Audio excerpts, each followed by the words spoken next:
All right, so integrated 112 part 1. It's going to jump around a lot. This is kind of like a lab that we take 2 days on in class, investigating the growth of patterns. How a pattern grows is a major focus of this course. Understanding how something changes can help you make decisions and predict what might happen in similar situations. For example, when the local health department needs to respond to an outbreak of an infectious disease, it makes a difference if the number of infected people increases by 1,000 people or by 10,000 people each day. And what if they learn that the number of infected people triples each day? That might affect the way they respond to the outbreak of the disease. You may not know this, but I'm actually recording this during the coronavirus of 2020. So yeah, this hits home. Anyway, in this lesson, you will work with your study team to analyze situations that involve different types of functions. Your team will collect data about 3 different situations. After collecting the data, you will complete a table and make a graph for each situation. As you work together, ask each other the following questions to start and continue productive mathematical discussions. What's the pattern? How can you describe it? How does it grow or get smaller? And how can you organize the data? So essentially what's going to happen is this. This is an introduction into the rest of the year, really. We have these 3 data labs, a hot tub design, flu epidemic, and sign on the dotted line. You can see I'll have to go to another page to see that one. But each of them is going to end up giving us a different graph. And again, that's what this course is about. Like, hey, look, this is a line or it's an exponential curve. As you get into integrated 2, you're going to see parabolas and you're going to see circles. In integrated 3, you're going to see shapes like cubics. You're going to see logs. So there's a bunch of different shapes that exist out there. Like I said, nothing too crazy in integrated 1, so you don't need to get too worried. These will be introduced later, but just the idea that there's these different shapes out there, and we want to be able to understand how those shapes work and just more about them, how we can predict them and write the equations for them, etc. So data labs. Today your team will collect and analyze data from 3 different situations. With your team, read and follow the directions for each lab carefully. Each description will tell you how much data to collect and how to collect it. Be sure to record your data in an organized way, so we'll make a table. Make sure that every team member understands what the data represents and how each pattern is changing. So, hot tub design. Perry is designing a hot tub that he will locate behind his house. He has 36 square designer tiles that he will use to build a surface in his yard where he will place his hot tub. He wants to use all the tiles, but he does not yet know how he will arrange them to form the base of the tub. If his hot tub will be rectangular, how many different rectangles with an area of 36 tiles does he choose from? Use the square tiles provided by your teacher. By the way, I'm not giving you square tiles.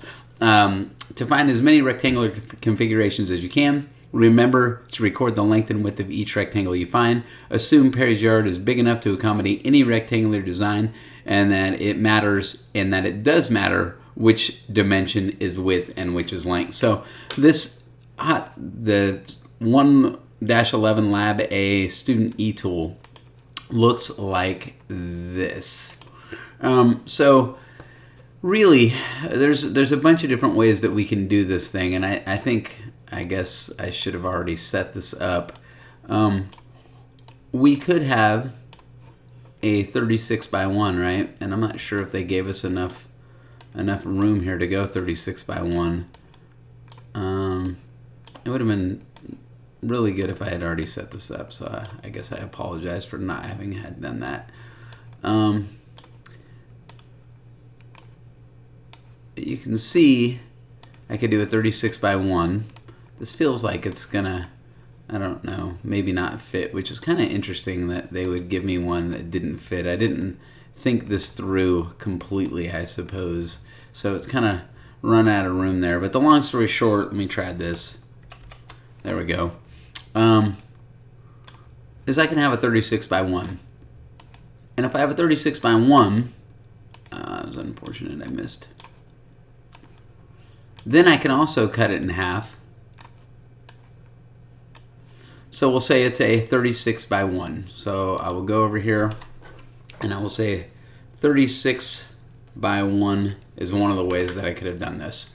Run back over here, obviously, and this is going to be a pain, but I could have made an 18 by 2. This will get faster, trust me. even then, I think I should probably pause the video. So we're not pausing that earlier, but we could have, like we talked about, an 18 by 2. What about by 3? I'll go ahead and pause this and see what that looks like. I had a 12 by 3. I think probably you can guess what the next one is going to be. That should be by 3, sorry. I'm guessing we're going to have a 9 by 4. So let's go over here. I don't know if it'll be worth pausing or not. I think I can do this one quickly enough. It definitely goes faster as you get closer. So, I have 2 on top of each other there. All right, so there's our 9 by 4. The question is, could we have an 8? 8 doesn't go into 36 evenly, neither does 7, but it looks like a 6 will work. So what if we go 6 by 6? And then I hope you guys kind of see where we're going to go with this thing. The idea that once we get to a 6 by 6, we start going in the other direction. So we already know that we have as many of these as we can get, right? So we have our 6 by 6, and now we'll just start going in the other direction. So the next one will just be a 4 by 9, right? So we'll go over here, and we would have a 4 by 9, and we'll just stretch this. Oh, could I have done this more than one at a time? You got to be kidding me. Oh, that's brutal. I did not know that was an option. I apologize. That's unfortunate. All right, and then I still can't even figure out a way to make it useful to me. So there's our 4 by 9. Clearly, we're going to end up with a 3 by 12 and a 2 by 18 and a 1 by 36. So if we're not going to break tiles, these are going to be the ways that we can definitely figure out this hot tub design. We go on to the flu epidemic. Health officials in Parsnipville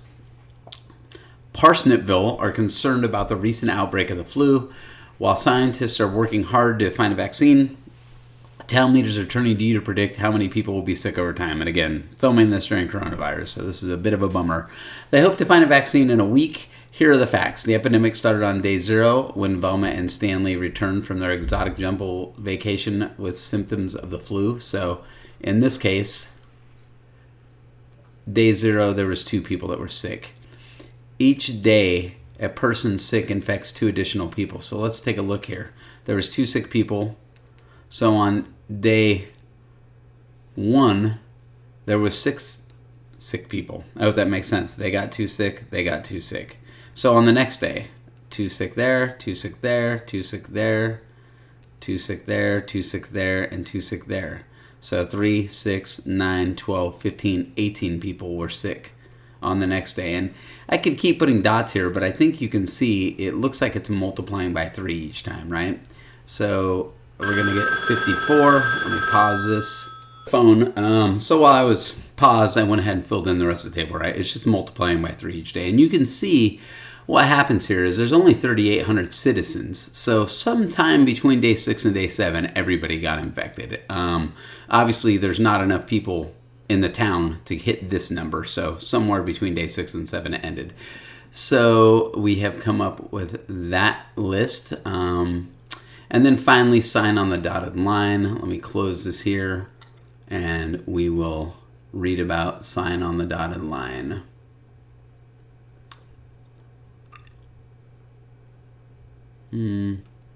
Should be here. Okay, certain legal documents, such as those used when buying property, sometimes require up to 50 signatures. How long do you think it might take you to sign all these documents? To find out, collect data on as one person signs his or her name. Have another team member use a stopwatch to find how long it takes in seconds it takes to neatly sign his or her name 2 times, 3 times, 5 times, 7 times, 10 times. Be sure to record the time it takes for each signature. So we would start a clock, right? We would sign our name. This is my actual signature. You can see it's lovely. Stop the clock, and we would record that time. And then I would do 3 times, and I would do it once, twice, 3 times. Well, I'm not going to go ahead and do all that. As a matter of fact, I think they give us some data that we can work with on this problem anyway. So there we go. I'm going to use this time right here. And that's the end of day 1, and we will pick this data up and use it for day 2. So I'll end the video and we'll pick up where we left off.